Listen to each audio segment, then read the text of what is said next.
Aqui é a Lúcia Carneiro e hoje vou falar sobre o tema EQM, Experiência de Quase Morte, para a 7ª Virada Espírita da Rede Conectando Amor e Caridade.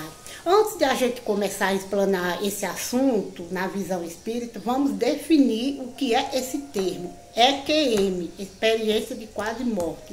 Foi um termo que surgiu nos anos 70 para denominar aquelas pessoas que tinham um quadro de morte, certo?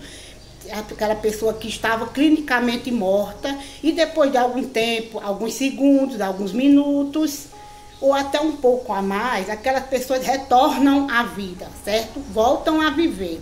E essa situação tem intrigado muito os cientistas até hoje, né? Que não sabem definir por que uma pessoa que é morta, de repente volta a viver, né? Então a gente vai falar primeiramente sobre esse termo, né? Até hoje a ciência não consegue explicar, né? Depois de quase 50 anos a ciência não consegue explicar por que isso acontece, não é?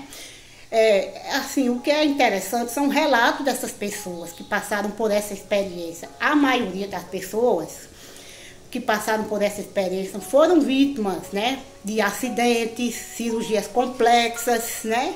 E de uma hora para outra aquela situação de vive, não morre. Então, o que essas pessoas relatam depois que elas voltam à vida? Elas relatam que se vê em um túnel, né?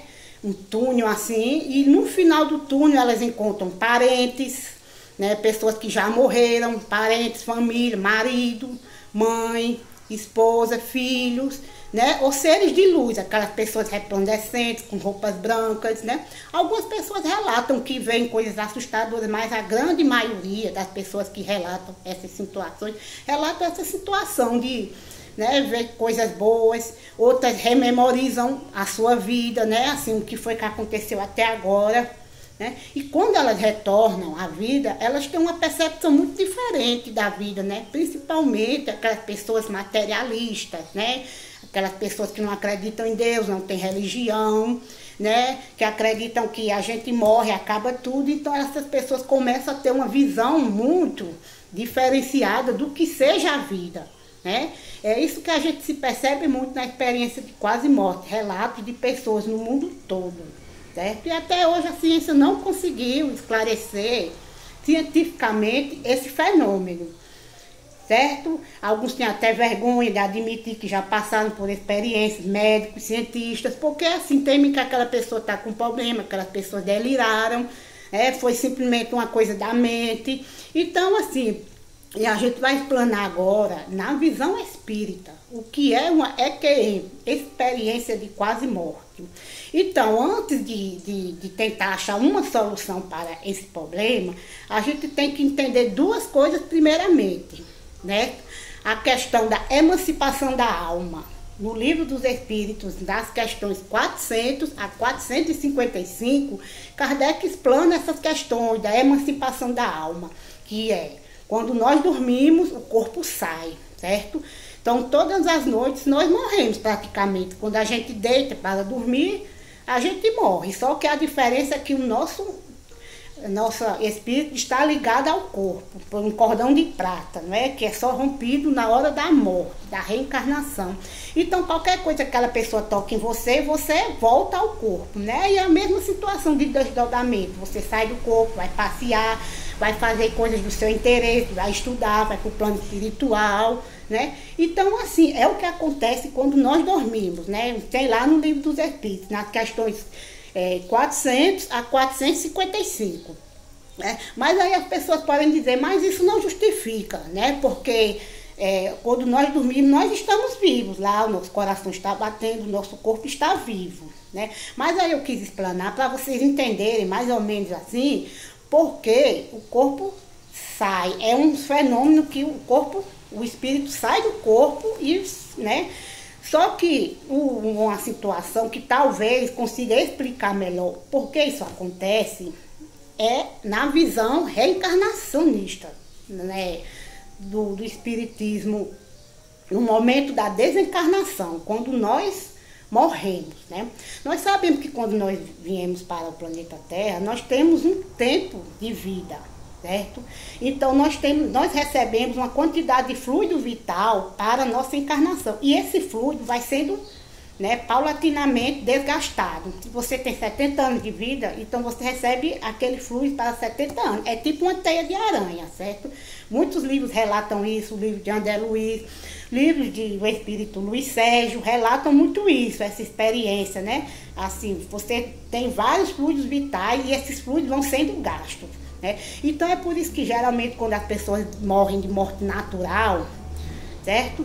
A morte é muito calma, porque já não tem mais fluido. A pessoa morre, tá naquele processo de reencarnação, vem uma equipe e corta o resto dos fluidos que a pessoa tem. É uma morte muito serena, a pessoa já está praticamente assim, desligada do corpo, né? É um processo que não é doloroso. Mas quando as pessoas sofrem mortes violentas, assassinatos, suicídio, né? Assim, quando a pessoa não estava naquela programação de morrer naquele dia, o que é que acontece? O corpo está cheio de fluidos, né? Está cheio de fluidos, então a equipe, quando ela vem, ela tem dificuldade de cortar esses fluidos, né? Principalmente naquela situação do suicídio, né? A pessoa está cheia de fluidos vitais e é comum os espíritos ficarem vinculados ao corpo, né? Muitos se sentem a decomposição do corpo, outros vão para o caixão junto com o corpo e ele fica ali, né? Porque na nossa visão espírita, a morte clínica não quer dizer que o espírito está desligado do corpo. Às vezes ele está acoplado, né? E dependendo de várias situações, a equipe tem dificuldade de cortar, principalmente em mortes violentas, suicídio, porque não era determinada aquela hora da pessoa morrer. Então a pessoa clinicamente está morta, mas o corpo, o espírito, aliás, está vinculado ao corpo, né? É o que acontece, né? Então, essa situação acontece, então é isso que a gente está tentando vincular. Quando a pessoa tem a morte clínica, não quer dizer necessariamente que o espírito se desligou do corpo, ainda está vinculado. Aí pode facilitar esse retorno à vida, porque geralmente, às vezes, o espírito recebe uma moratória para passar mais um tempo, certo?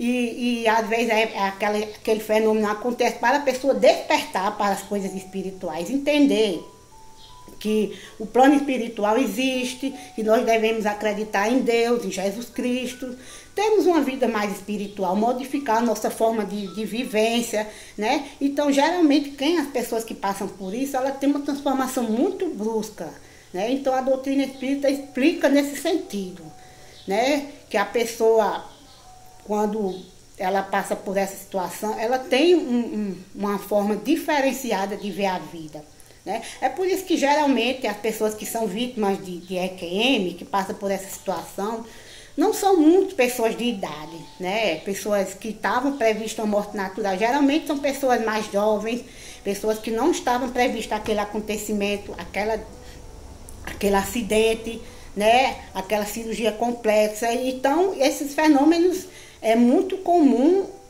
acontecer. E até hoje, né, a nossa explicação da doutrina é isso, que nem sempre a morte clínica quer dizer que o espírito se desligou do corpo. Às vezes está vinculado e às vezes, dependendo da situação, ele demora. Tem espíritos que ficam muito tempo ligados ao corpo, certo? E a equipe espiritual tem dificuldade de cortar esses laços, porque quando nós morremos, nós temos nosso cordão de prata cortado, né? E enquanto a morte natural, esse ligamento se dá muito rápido, né? Então é isso, pessoal.